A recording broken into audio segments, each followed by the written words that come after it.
नमस्कार। हर साल लाखों एस्पिरेंट्स एक ही सपना देखते हैं, कॉम्पिटिटिव एग्जाम्स को क्रैक करने का। पर सवाल ये है कि इस कोड को क्रैक करने का मतलब इसका कोई ब्लूप्रिंट है क्या? तो आज हम सफलता के इसी ब्लूप्रिंट को डिकोड करने वाले हैं। तो देखिए, सबसे पहली और सबसे ज़रूरी बात जो समझने वाली है वो ये कि यूपीएससी जैसा एग्ज़ाम ये कोई 100 मीटर की दौड़ नहीं है। ये तो डिसिप्लिन का मतलब अनुशासन का एक पूरा मैराथन है। तो फिर सवाल ये उठता है कि इस मैराथन को जीतने के लिए जो स्टैमिना चाहिए वो आखिर बनाया कैसे जाए। चलिए इसी सवाल का जवाब ढूंढते हैं, और इसको समझने के लिए क्यों ना एक रियल लाइफ एग्जाम्पल लिया जाए। तो चलिए बात करते हैं अनुज अग्निहोत्री की, AIR-1। तो कौन है अनुज अग्निहोत्री? जरा इनकी प्रोफाइल पर एक नजर डालते हैं। All India rank 1, AIIMS Jodhpur से MBBS, ऑप्शनल सब्जेक्ट था मेडिकल साइंस। और तैयारी शुरू की 2022 में, वो भी अपनी मेडिकल इंटर्नशिप के दौरान। सोचिए जरा, एक मेडिकल बैकग्राउंड, अनुशासन तो यहां साफ झलकता है। और एक बहुत ही ज़रूरी बात, अनुज ने ये रैंक अपने तीसरे अटेम्प्ट में हासिल की। तीसरा! इससे एक बात तो बिल्कुल साफ हो जाती है, परसिवरेंस यानी लगन और डिटर्मिनेशन कितने ज़्यादा ज़रूरी हैं। और यहीं से हम आते हैं उनके सफ़र की शायद सबसे बड़ी चुनौती पर। एक तरफ इंटर्नशिप और दूसरी तरफ इतना बड़ा सपना। इन दोनों को एक साथ जगल करना, ये वो बैलेंसिंग एक्ट है जिससे न जाने कितने ही एस्पिरेंट्स को गुजरना पड़ता है। तो ये बैलेंसिंग एक्ट ये आखिर है क्या? ये रोज़ की वो चैलेंज है जहां एक तरफ आपकी करंट कमिटमेंट्स हैं जैसे कि कॉलेज या कोई जॉब, और दूसरी तरफ आपको एग्जाम की तैयारी के लिए भी पूरी फोकस्ड एनर्जी लगानी है।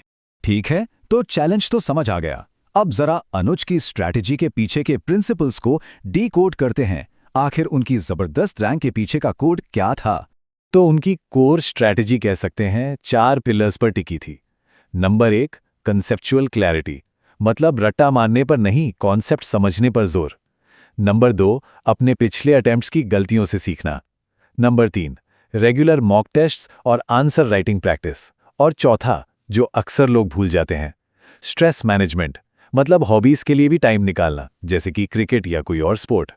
और उनकी पूरी फिलॉसफी ना इस एक लाइन में आ जाती है, focus on consistency, not just hours. 6 to 8 hours of quality study is far better than 14 hours of distracted work। मतलब घंटों पर नहीं, कंसिस्टेंसी पर ध्यान देना है। 14 घंटे की बिना फोकस वाली पढ़ाई से कहीं बेहतर है 6 से 8 घंटे की क्वालिटी स्टडी। सीधी सी बात है, क्वालिटी ओवर क्वांटिटी। अच्छा, तो इन प्रिंसिपल्स को एक प्रैक्टिकल ब्लूप्रिंट में कैसे बदला जाए? चलिए अब एक पर्सनलाइज्ड बैटल प्लान बनाने की तरफ बढ़ते हैं।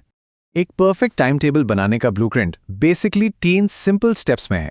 स्टेप 1, नो योरसेल्फ, मतलब अपने आप को जानिए। आपके पास टाइम कितना है, आपकी एनर्जी पीक्स कब होती हैं। Step 2, know the exam, syllabus को समझिए और हाई यील्ड टॉपिक्स यानी जहां से ज्यादा सवाल आते हैं उन्हें पहचानिए।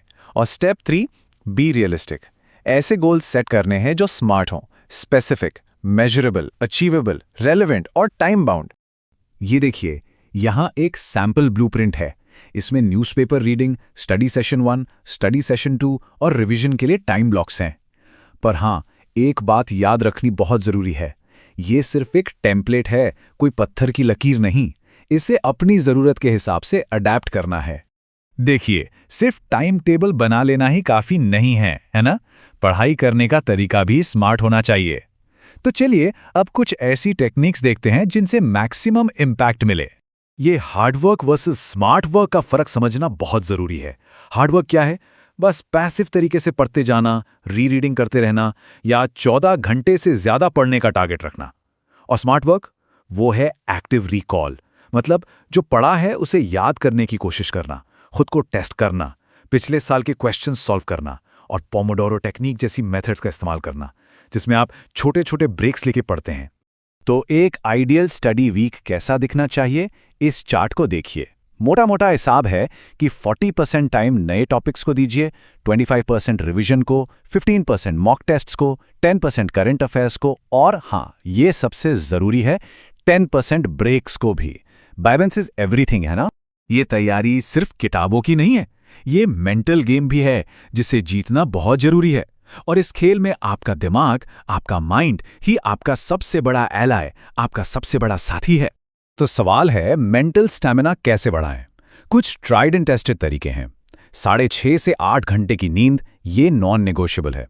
डिजिटल डिस्ट्रैक्शंस को लिमिट करना, एक सपोर्टिव सर्कल मतलब अच्छे दोस्त या परिवार का साथ, और बर्नआउट से बचने के लिए रेगुलर ब्रेक शेड्यूल करना, ये सब बहुत जरूरी हैं। और शायद सबसे जरूरी बात, दूसरों से कंपैरिजन बंद करना। ये हमेशा याद रखना है, your pace is your strength. आपकी रफ्तार ही आपकी ताकत है। तो ब्लूप्रिंट अब बिल्कुल साफ है। सवाल बस एक है, क्या इस पर अपनी सफलता की कहानी लिखने की तैयारी है?